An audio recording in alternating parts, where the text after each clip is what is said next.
Hey sahabat, apa kabar kalian semua? Semoga kalian selalu baik-baik saja. Balik lagi dengan Nat, Nit, Net, dan Not di channel Nasartpedia. Sebelum itu, bagi kalian yang belum subscribe channel Nasartpedia, silahkan tekan tombol subscribe dan bunyikan tombol lonceng notifikasinya agar updatean dari Nasartpedia langsung masuk ke notifikasi HP kalian. Dan bagi kalian para wibu atau art lovers yang suka anime favoritnya atau animasi favoritnya dicampur-campurkan atau difusion-fusionkan dengan anime lain, bisa langsung lihat di Animart Channel. Di sana tempatnya wibu berkumpul. Kita bisa melihat animasi yang saling digabungkan dan dihubungkan. Sebuah channel untuk seru-seruan. Link Nat simpan di deskripsi ya. Jangan lupa mampir ke sana. Balik lagi ke topik. Kali ini Nat akan membuat art mengenai fusion tahap ketiga yang part kedua, yang dimana fusion art ini adalah lanjutan dari part yang pertama. Untuk link part pertama nanti Nat simpan di deskripsi ya. Ya udah, gak perlu Nat banyak omong lagi. Langsung saja kita mulai. Check this out. Di fusion art yang ketujuh, kita ada fusion antara Boboiboy Pyro dan Boboiboy Crystal yang menjadi Boboiboy Volcano. Menurut Wikipedia, volcano atau vulkan adalah suatu sistem saluran fluida panas yang memanjang dari kedalaman sekitar 10 km di bawah permukaan bumi sampai ke permukaan bumi, termasuk endapan hasil akumulasi material yang dikeluarkan pada saat gunung itu meletus. Balik lagi ke Boboiboy Volcano, yang dimana Boboiboy Volcano memiliki kemampuan spesial mirip seperti Boboiboy Magma, yang dimana ia dapat memanipulasi aktivitas vulkanisme pada suatu objek, yaitu gunung, baik itu gunung yang sudah aktif ataupun gunung yang non aktif. Selain itu, ia dilengkapi dengan senjata yang bernama Dragonite Volcano yang berbentuk naga besar dengan magma kristal pada sekujur tubuhnya, yang membuatnya bisa melakukan serangan dari udara. Namun, untuk kelemahan dari Boboiboy Volcano ini terletak pada pergerakannya yang lebih terbatas, dikarenakan defense yang kuat dan power yang lebih kuat membuatnya ia tidak bisa bergerak dengan leluasa. Di fusion art yang ke-8, kita ada fusion antara Boboiboy Salji dan Boboiboy Beliung yang menjadi Boboiboy Fubuki. Fubuki atau badai salju merupakan sebuah bencana alam yang berjenis angin keras yang disertai dengan salju. Bencana alam ini biasanya terjadi pada suatu tempat yang memiliki 4 iklim atau tempat-tempat yang memiliki salju. Balik lagi ke Boboiboy Fubuki, yang dimana Boboiboy ini memiliki kemampuan spesial untuk menghembuskan napas pembeku, yang dimana ketika ia menghembuskan napasnya, ia bisa membekukan objek dengan sekelip mata. Selain itu, ia juga dilengkapi dengan senjata yang bernama Super Wings Fubuki, yang dimana sayap tersebut memiliki bentangan yang cukup besar, mirip seperti burung albatros, dan sayap itu bisa digunakannya untuk terbang dan menciptakan badai yang super besar.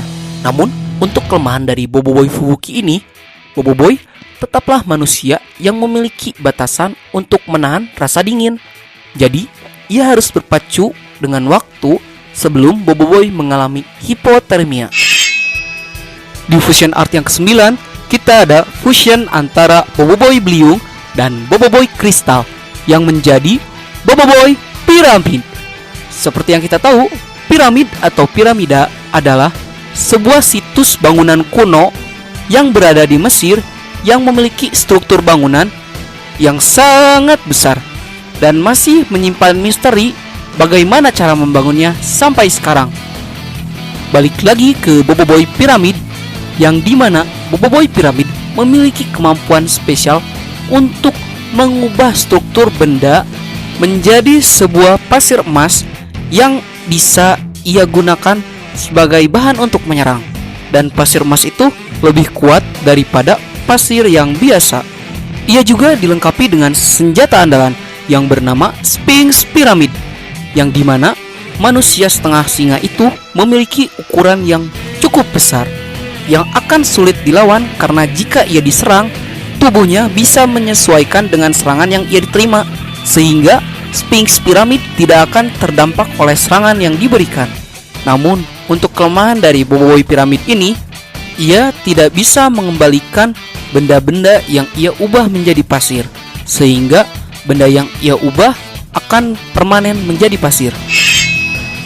Di fusion yang ke-10, kita ada fusion antara Boboiboy Pyro dan Boboiboy Voltra yang menjadi Boboiboy Raiyu atau badai petir, yang dimana badai petir adalah fenomena ketika ada lapisan udara hangat yang lembab dan naik ke dalam arus besar yang deras ke daerah atmosfer yang lebih dingin, maka disitulah terjadi badai petir. Balik lagi ke Boboiboy Raiyu. Boboiboy Raiyu memiliki kemampuan untuk menyambarkan arus listrik yang sangat luar biasa besar untuk menghanguskan suatu wilayah, dengan dilengkapi dengan senjata Raiyu Raiken yang memiliki arus listrik yang luar biasa besar, sehingga saat menyentuhnya bisa menghanguskan sebuah objek.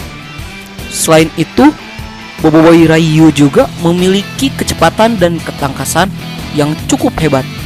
Namun, untuk kelemahan dari Boboiboy Raiyu ini, ia tidak bisa menggunakan kekuatan ini terlalu lama, dikarenakan tubuhnya jika terus-menerus menerima hantaran listrik yang luar biasa, itu bisa menyebabkan kerusakan pada tubuhnya. Kita masuk ke fusion art yang ke-11, yang dimana kita ada fusion antara Boboiboy Beliung dan Boboiboy Pyro yang menjadi Boboiboy Hinoiki, yang dimana Hinoiki atau nafas api adalah sebuah istilah yang dimana makhluk hidup atau manusia yang bisa mengeluarkan api melalui mulutnya. Teknik ini lebih dikenal di dunia perninjaan, apalagi kalau di animasi Naruto ada teknik andalan klan Uchiha yang bernama Katon Gokakyu no Jutsu. Balik lagi ke Boboiboy. Boboiboy Hinoiki ini memiliki kemampuan spesial kebalikan dari Boboiboy Fubuki, yang dimana Boboiboy Hinoiki ini bisa mengeluarkan nafas yang bisa membakar objek yang ada di depannya. Selain itu, ia juga dilengkapi dengan senjata yang bernama UFO Blade Hinoiki, yang memiliki bentuk seperti gasing namun lebih mirip ke piring terbang, yang dimana itu bisa mengeluarkan gasing-gasing kecil yang bisa bertebarangan dan bisa menghasilkan badai topan yang sangat panas. Untuk kelemahan dari Boboiboy Hinoiki ini, memiliki kelemahan yang manusiawi seperti Boboiboy yang lain.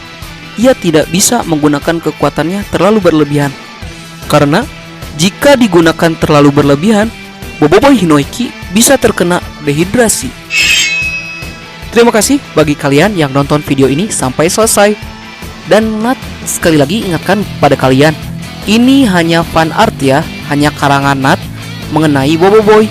Jangan dianggap serius dan jangan anggap ini official. Ini cuma buat seru-seruan kita para fans yang suka menggabung-gabungkan Boboiboy. Dan bagi kalian yang suka konten seperti ini, silahkan like, subscribe, dan bunyikan tombol lonceng notifikasinya, dan share video ini ke teman-teman kamu agar teman-teman kamu juga bisa ikut mendukung berkembangnya Nasartpedia. Jangan lupa tuliskan juga kritik, saran, dan teori kalian di kolom komentar. Seperti biasa, di penutup kita ada fan art yang dikirimkan hasil dari hashtag Nasartpedia. Dan bagi kalian yang ingin mengirim gambar, silahkan upload gambar kalian di Instagram dengan hashtag Nasartpedia. See you next time again. Bye.